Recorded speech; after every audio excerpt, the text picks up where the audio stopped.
and Trey Hendrickson have agreed in principle to a new one-year deal. It will make Hendrickson one of the NFL's highest-paid defenders for 2025 with a $14 million raise to $30 million.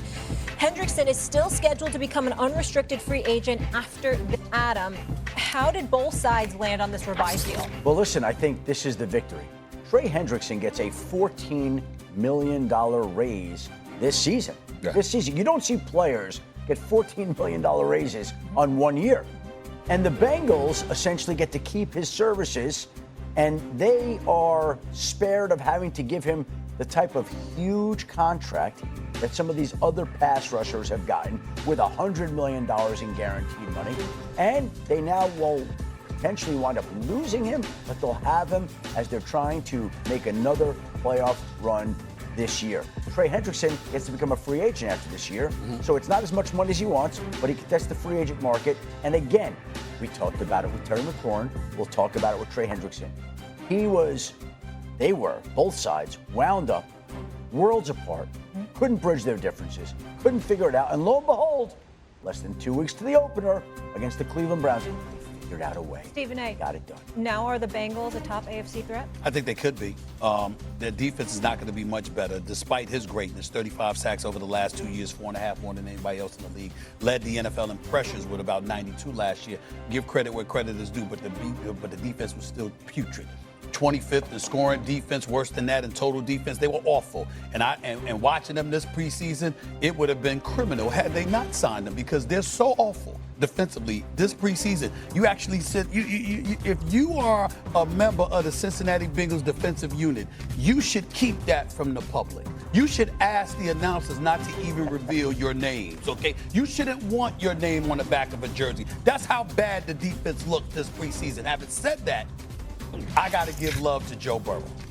Now, this brother's a stud. We all know what a big-time quarterback he is. But I'm going to remind everybody, Molly, he came on with us Super Bowl week, right on first take, and called out the Bengals, called out all of it. I need Jamar Chase here. I need T. Higgins back. We need Trey Hendrickson back. He said it by name. We need those three. And give Cincinnati credit for going out and finding a way to get it done.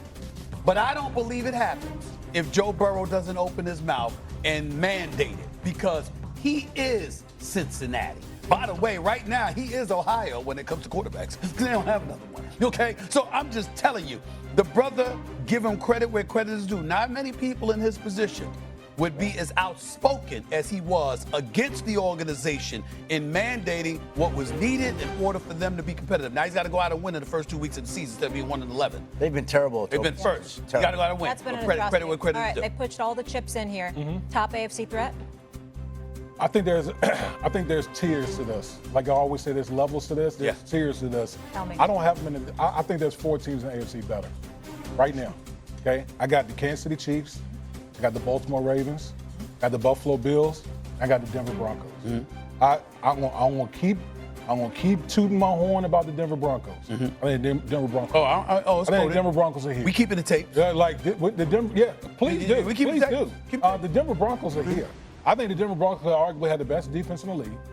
Bo Nix, who came on in the last year, going into his second year.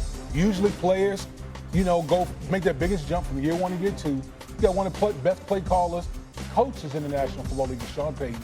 He has weapons on offense. Got one of the best offensive lines.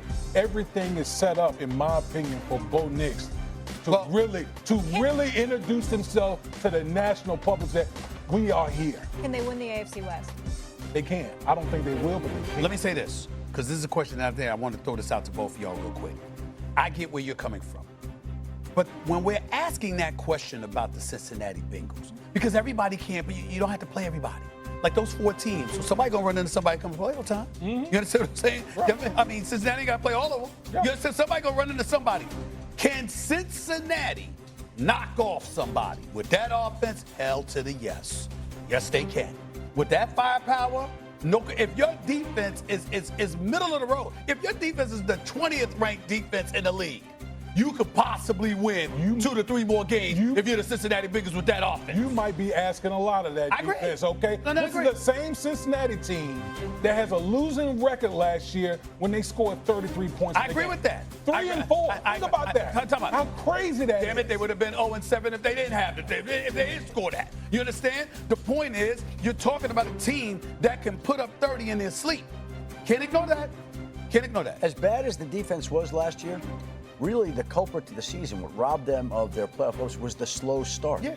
They have gotten out to a slow start every single year. And you'll notice this year in the preseason, the regular guys playing. Joe Burrow didn't play in the preseason before. Jamar Chase didn't play in the preseason before. T. Higgins didn't play in the preseason. They're out there this summer because Zach Taylor, the head coach, obviously wants to try something different to get them ready to avoid the type of start that's derailed their season in recent years. This might be breaking news here. Is that your way of saying, Adam Schefter, that you agree with moi when I've religiously stated that there should be an investigation into the coaching staff of the Cincinnati Bengals and what they're doing in the offseason and in preseason, because damn it, they can't win games in the first 2 games and 2 weeks of the season 6 straight years.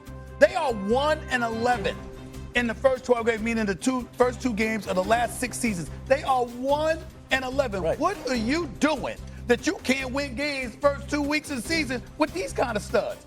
I mean, I'm just asking. Well, I'm going to say this, though. I'm going to say this. If you look at the Cincinnati Bengals over the past few years, I think a big part of that reason, the quarterback has been hurt in training camp. Yeah. Think about everything Joe Burrow's been dealing with in training camp. He had the calf situation. He had the appendix situation, the thumb injury. Like, all those things, like, you start off training camp, you have that going on, then it just leads right. Last year. Right, exactly. It just bleeds right into the regular season. We got to leave it there, but they have Hendrickson, 57 sacks over the last 4 And seasons. essentially, we are about the timing. And Cincinnati always balked at paying him into 2026. And Trey Hendrickson wanted a certain amount of guaranteed money. They found a solution to essentially placate both sides. Trey Hendrickson gets a $14 million raise for this season. You don't see that. No added years onto the deal, but lots of added money. He now can become a free agent after this year. The Bengals still can tag him, but Trey Hendrickson boosted his salary this season up to $30 million, putting his numbers more in line with the other top pass rushers. And again, there have been a lot of bent feelings, hurt feelings between these two sides. And with under 2 weeks to the opener, they put aside their differences and figured out a solution. And Greeny, if they do tag him, based on the structure of the deal, approximately that's $34.8 million, substantially above what the collective bargaining agreement has for a franchise tag for a defensive end. So that's another win for Trey Hendrickson. Again, it's a Band-Aid, not ideal for either side because he's a free agent at the end of the year.